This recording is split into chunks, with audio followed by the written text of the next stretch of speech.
जय जिने जय तारण तरण। मैं सिद्धम जैन सिलवानी आपको ले चलता हूँ 22 अबक्ष के परिचय की ओर।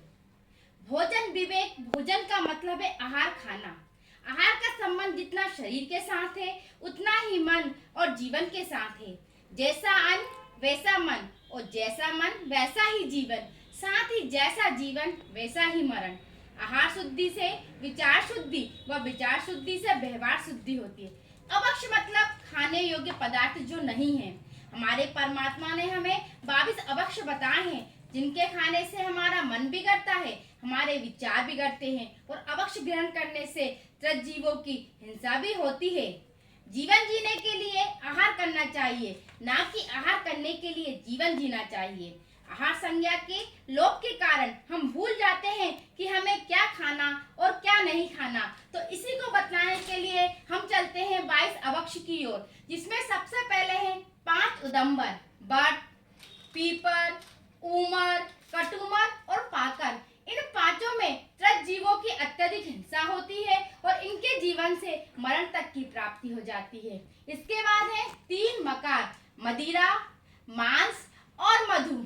इन सब में भी अनेक त्रस्त और स्थावर जीवों की उत्पत्ति होती है। मदिरा पीने से हम अपने विवेक को खो बैठते हैं। मांस का सेवन करने से हम अपने तिरंज गति का बंद करते हैं और जो मधु होती है वो मधुमक्खी और भौरे के लार और बमन से बनती है, जिसमें अत्यधिक जीवों की हिंसा होती है। उसके सेवन करने से भी हम पाप के बंध का कारण बनाते हैं। फिर चलते हैं असवनी शब्द, द्विदल, जहर, बहुबीज, बर्फ, रात्रि भोजन। इन सब से भी हमें अत्यधिक स्थावर जीव और त्रस्त जीवों की हिंसा का फल मिलता है, इसलिए हमें कभी भी इनका सेवन नहीं करना चाहिए। अब चलते हैं आगे के अभक्ष्य की ओर। अचार, चलित रस, अंडा, मक्खन। इन सब में भी अत्यधिक त्रस्त और स्थावर जीवों की हानि होती है। इन सब के सेवन से हम अपने त्रियंज और आयु का बंध खत्म करते हैं। इसके बाद है बैंगन,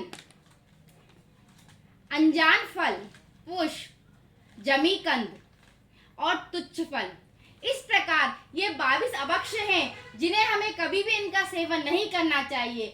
इनके सेवन से हम पाप का बंध के साथ साथ त्रियंच गति और नरक गति का बंध कराते हैं। तो ये थे 22 अभक्ष। जय जी।